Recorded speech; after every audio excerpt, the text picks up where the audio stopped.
So guys, let's learn how to make this beautiful trendy color you're seeing on the screen. It comes very handy for today's kind of outfit. So the first thing you would do is to first of all make your top, the dress or whatever outfit you want to, use it on, and then you go around measuring the circumference of your neckline like you can see me do. Okay, for this collar it is a round neckline.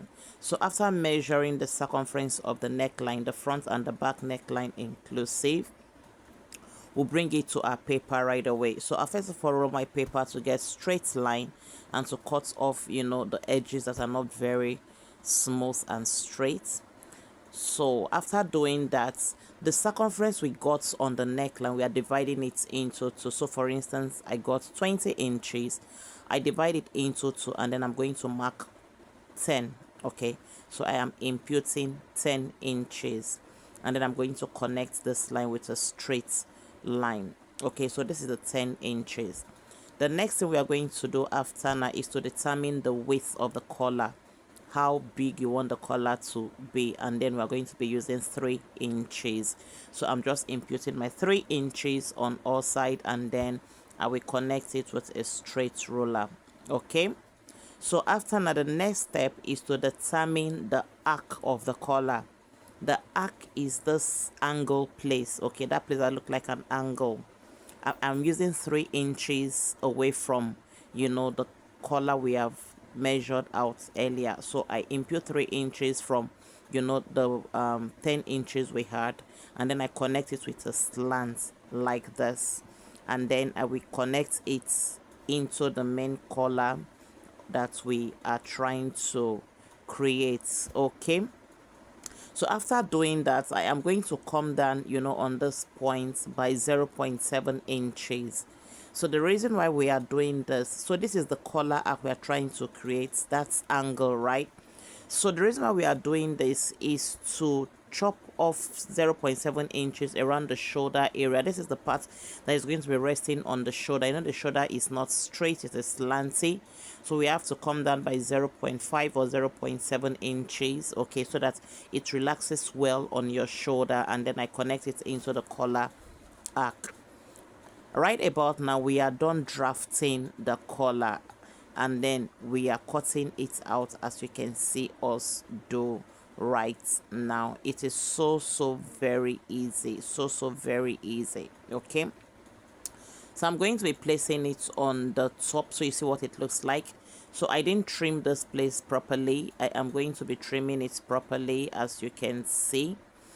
I'm going to be trimming it properly. This is the line I tried connecting for the shoulder slope.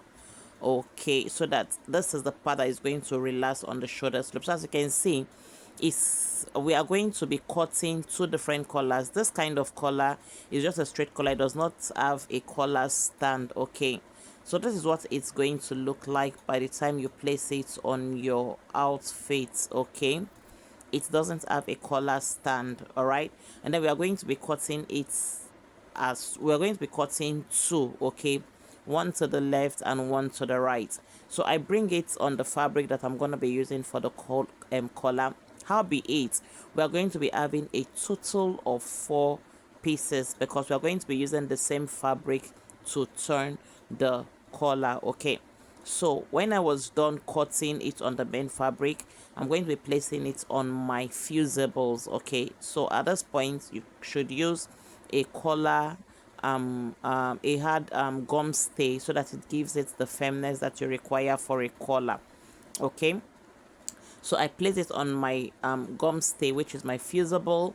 I sprinkle my water on it, and then I'm going to infuse the gum stay on the collar, as you can see us do right about now. So we are done infusing. We are just going to trim off like this and sew. So I place one on one, and then I'm going to sew this way, as you can see me do, to turn it. Okay,